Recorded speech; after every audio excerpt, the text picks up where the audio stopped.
Hello everyone, welcome back to my channel. ముందుగా మీ పిల్లల school timings ఏంటి అనేసి నాకు కామెంట్ చేయండి.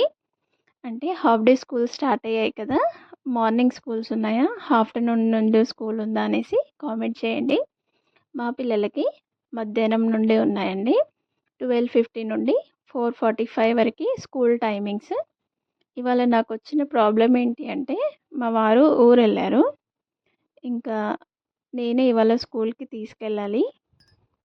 మార్నింగ్ లేచి ఫ్రెష్ అయిపోయి ఇంకా వాళ్ళకి బ్రేక్ఫాస్ట్ అయితే చేసి ఇచ్చాను. వాళ్ళు కూడా తొందరగానే లేచారు. స్కూల్ లేట్గా ఉన్నా, స్కూల్ హాలిడేస్ ఉన్నా తొందరగా లేస్తారు. స్కూల్ ఉన్నప్పుడు మాత్రం మా పిల్లలు అస్సలు లేవరు. ఇంకా వాళ్ళు లేస్తే ఇంకా వాళ్ళకు కూడా స్నానాలు చేయించేసి బ్రేక్ఫాస్ట్ అయితే చేసి ఇచ్చానండి. నూడిల్స్ అడిగారు, ఇంకా అవి చేసిస్తే వాళ్ళు తినేశారు, ఆడుకుంటున్నారు. ఇంకా వాళ్ళు స్కూల్ టైం వరకు నేను లంచ్ అయితే ప్రిపేర్ చేయాలి, అందుకనేసి రైస్ పెట్టేశాను. ఇంకా మధ్యాహ్నంకి కర్రీ అయితే ఏం చేయలేదు. వాళ్ళు పెరుగు చారు అడిగారు, అందుకనేసి చేస్తున్నాను. ఏం లేదండి, చాలా సింపుల్ చేసుకోవడం. పెరుగు కొద్దిగా తీసుకొని అది బాగా చిలికి అందులో ఉప్పు వేసుకోవాలి. ఇంకా నార్మల్గా తాలింపు వేసేసుకోవాలి. ఆయిల్ వేసి ఆవాలు, ఎండుమిర్చి, కరివేపాకు, కొద్దిగా పసుపు వేసుకుంటే సరిపోతుంది. పెరుగు చారు అయితే రెడీ అయిపోతుందండి. ఇంకా సమ్మర్ కాబట్టి ఇంకా మధ్యాహ్నం తినిపించి పంపించాలనేసి నేను పెరుగు చారు చేశాను. సమ్మర్ కూడా స్టార్ట్ అయిపోయింది కదండి, ఇలా పెరుగు చారు, మజ్జిగ అలా చేసి పిల్లలకి ఇస్తూ ఉండాలి. ఇంకా మా పిల్లలు ఎండలో స్కూల్కి వెళ్తారు కాబట్టి ఇంకా వాళ్ళకు కూడా ఇష్టం పెరుగు చారు, అలాగే మజ్జిగ తాగడం. అందుకనేసి నేను అదే చేశాను. ఇంకా పాప కూడా వచ్చి టైం అవుతుంది కదా మమ్మీ రెడీ చెయ్యు అని అడుగుతుంది. ఇంకా తను చదివేసుకుంది. నేను ఒకసారి రివైజ్ చేయించాలి, లేదంటే మళ్ళీ స్కూల్కి వెళ్ళేలోపు ఏదో ఒక ఆన్సరో ఏదో ఒకటి మర్చిపోతుంది. ఇంకా చదివేసుకుంది, నేను అడిగితే చెప్తుంది. ఒకసారి తనకి ఎక్స్ప్లెయిన్ చేస్తే బ్రెయిన్లో ఉండిపోతుంది, లేదు అంటే మర్చిపోతుంది. మళ్ళీ మళ్ళీ అదే క్వశ్చన్ నన్ను అడుగుతూ ఉంటుంది. ఇంకా తను కూడా డ్రెస్ చేంజ్ చేసుకోవడానికి వెళ్తుంది, చిన్న పాప. ఇంకా దాని డ్రెస్ చేంజ్ చేసుకొని వచ్చింది. తనకి జడ అయితే వేస్తున్నాను. ఈమెకి తలలో ఇలా దువ్వెన పెట్టి దువ్వడం స్టార్ట్ చేస్తే చాలు కంట్లోంచి నీళ్ళు వస్తాయి. అసలు ఇలా ముట్టుకుంటేనే ఏడుస్తుంది. నేను చాలా స్లోగా దూస్తున్నానండి, అది కొంచెం ఫాస్ట్లో పెట్టాను కాబట్టి మీకు అలా అనిపిస్తుంది. అంతకంటే స్లోగానే దూసాను. ఇంకా తను కూడా జడ వేసుకుంటే చాలు వాళ్ళు రెడీ అయిపోతారు, డ్రెస్ వేసుకుంటారు, వాళ్ళే బొట్టు పౌడర్ అన్నీ పెట్టుకుంటారు. షూస్ వేయాలి, తినిపించాలి, అలాగే వాళ్ళకి జడ వేయాలి. అంతే, మిగతావంతా వాళ్ళే చేసుకుంటారండి. చూడండి, ఇప్పుడు మా చిన్న పాప రెడీ అవుతుంది. వాళ్ళ సిస్టర్కి జడేసే నేను చెప్తాను వాళ్ళకి, బొట్టు పెట్టుకోండి, పౌడర్ వేసుకోండి, రిబ్బన్స్ తీసుకురండి అన్నీ చెప్తాను. నేను కిచెన్లో ఉండి చెప్తుంటే వాళ్ళు తీసుకొస్తారు. వాళ్ళ డాడీ కూడా హెల్ప్ చేస్తారు. మార్నింగ్ స్కూల్ ఉంటే ఇంకా మధ్యాహ్నం అయితే నేనే రెడీ చేసుకోవాలి. తను వచ్చి డ్రాప్ చేసి వెళ్ళిపోతారు మళ్ళీ. ఇంకా నాకు ఎక్కువ స్ట్రెస్గా అనిపించదు వాళ్ళని రెడీ చేసేటప్పుడు. చాలా వాళ్ళే అంతా నాకు చేస్తూ ఉంటారు. వాటర్ బాటిల్స్ కూడా వాళ్ళు వాటర్ ఫిల్ చేసుకుంటారు. బాక్స్ పెట్టిస్తే వాళ్ళే బ్యాగ్లో పెట్టుకుంటారు. మమ్మీ వచ్చి చేయాలి, మమ్మీయే పెట్టాలి అని అలా ఎప్పుడూ ఉండరు. వాళ్ళకి తెలిసిపోతుంది ఇది అయిపోయింది కదా, నెక్స్ట్ ఇలా రెడీ అవ్వాలి, వెళ్ళాలి అనేసి. నేను చెప్తూనే ఉంటాను నెక్స్ట్ ఇది, నెక్స్ట్ ఇది అనేసి. ఇంకా వాళ్ళకి అది బై హార్ట్ లాగా అయిపోయింది.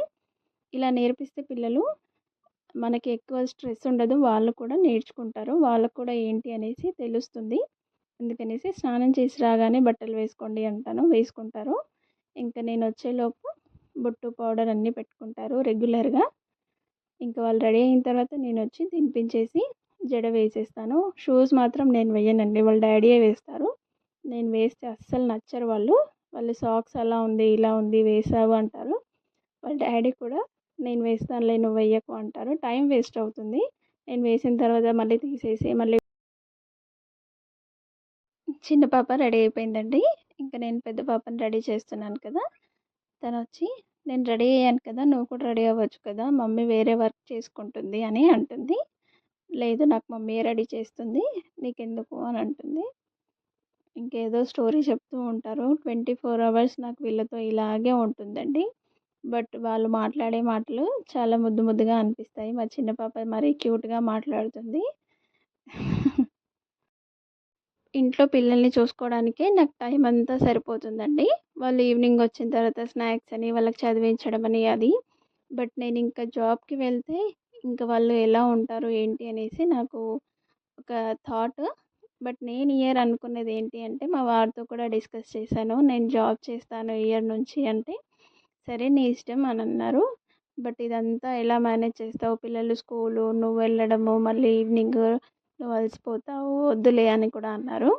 బట్ బయట వాళ్ళకేంటి అంటే జాబ్ చేయట్లేదా? ఇంట్లోనే ఉంటుందా?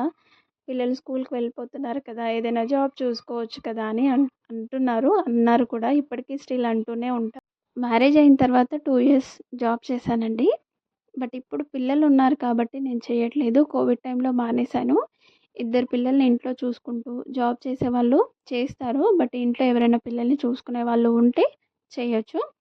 నన్ను జాబ్ చెయ్యు అనే వాళ్ళకి నేనిచ్చే సమాధానం ఏంటి అంటే, నేను జాబ్ చేస్తే మీరొచ్చి నా పిల్లల్ని చూస్తారా? ఎవరొచ్చి చూసినా మనం పేరెంట్స్‌గా ఒక మాట అన్నా, ఒక దెబ్బ కొట్టినా మళ్ళీ దగ్గరికి తీసుకుంటాము. బట్ వేరే వాళ్ళు తిట్టినా, కొట్టినా మనకి చాలా కోపం వస్తుంది. నేను నా పిల్లల్ని ఎవ్వరి ఇంటి దగ్గరికి పంపించను. నేను లేకుండా అస్సలు వెళ్ళరు.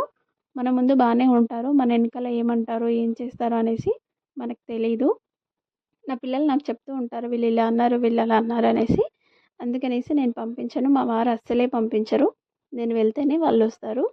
ఇంకా స్కూల్‌కి అయితే స్టార్ట్ అయిపోయాము. ఆటో బుక్ చేసుకొని స్కూల్‌లో డ్రాప్ చేశాను. ఆటోకి డబ్బులిచ్చేలోపు వాళ్ళు గేట్ లోపలికైతే వెళ్ళిపోయారు. ఆల్రెడీ టైం అవుతుంది కాబట్టి ఇంక వాళ్ళని డ్రాప్ చేసి నేను కూడా రిటర్న్‌లో షేరింగ్ ఆటోలో వచ్చి కొంచెం దూరం నడుచుకుంటూ ఇంటికొచ్చేసాను. వచ్చిన తర్వాత ఇంక చెట్లకైతే వాటర్ వేస్తున్నానండి. మా వారు ఉంటే తనే చేస్తారు. చెప్పాను కదా! 20% వరకైతే నాకు ఇంట్లో పని చేసి పెడతారు మార్నింగ్. ఇంక తను లేరు కాబట్టి నాకిలా అన్ని పనులు నేనే చేసుకోవాల్సొచ్చింది. మా ఇద్దరు పిల్లలు ఈ 2 మట్టి పాత్రలు పక్షుల కోసం వాటర్ వేసి పెడతారండి డైలీ. ఇంక నేను మార్నింగ్ పైకి రాలేదు కాబట్టి వాటర్ వేయలేదు. నేనే వేసేసాను. ఇంక మా మామిడి చెట్టుకి మాది అనడం కంటే పక్క వాళ్ళదండి. వాళ్ళ ఇంట్లో ఉంటుంది. చెట్టు మొత్తం మా బిల్డింగ్ పైకే వస్తుంది. చెట్టు ఉండడం మాత్రం పక్కింట్లోది. కాయలు కూడా ఈసారి కొద్దిగా తక్కువే పడ్డాయండి. చూడాలి ఇంకా ఉగాది వరకి ఎలా ఉంటుందో. ఇంక ఈవినింగ్ వరకు వాళ్ళ డ్యాడీ కూడా వచ్చేసారు 3:30 కల్లా. ఇంక వీళ్ళకి 4:45 కాబట్టి వాళ్ళని వెళ్ళి తీసుకొచ్చేసారు. వీడియో ఎలా అనిపించిందో కామెంట్ చేయండి. నచ్చితే like, share and subscribe. Thank you so much for watching.